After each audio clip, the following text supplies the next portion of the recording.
நல்ல கனவு. பரிசு மழை கொட்டுது. பரிசு மழை கொட்டுதா? இரு, உனக்கு வேட்டு வைக்காம விட மாட்டேன். ஓகே, அலாரம் கிளாக் அடி. ஏன்டா அலாரம் கிளாக் அடிச்சு கொள்ளுதோ? எவன் தான் அலாரமே? பாவி, ஒரு தடவை எழுந்துட்டா வேற எனக்கு தூக்கம் வராது. சரி, நம்ம அழகான மூஞ்ச போய் கண்ணாடியில ஒரு தடவை பார்ப்போம். அழகான மூஞ்சா? இருங்க, இன்னும் அழகாக்கிட்டா போச்சே. இரு, டூத் பிரஷ் தானே பண்ண, பேஸ்ட் தானே போன போகிறேன். உன் பேஸ்ட்டில் சாசை கலந்து நான் திருக்க ஓடாமல் விட மாட்டேன்டி. நம்ம அழகான பல்லுக்கு ப்ரெஷ்ஷை போடுவோம். நம்ம பல்லை விட ஏற்கனவே நம்ம பல்லு வெள்ளையாக தான் இருக்கு. அதுக்கே இன்னும் ப்ரெஷ்ஷு போட்டு இன்னும் வெள்ளையா? பாவி, எவன்டா வெடி வச்சாப்ப? என்னதே, தண்ணி குடிக்க போறியா? தண்ணியில் வினிகரை கலந்துட்டா போச்சே. கலந்து விட, அவ்வளோதாங்க, செத்துச்சுங்க இந்த கிழவி.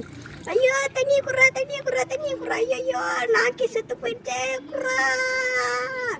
எப்பா என்னடா இது? பாவி, எவன்டா இதுல வினிகரை கலந்தது? நான் தான் இருப்பேன். ஓகேங்க, அடுத்த ஷார்ட்ஸில் பார்க்கலாம்.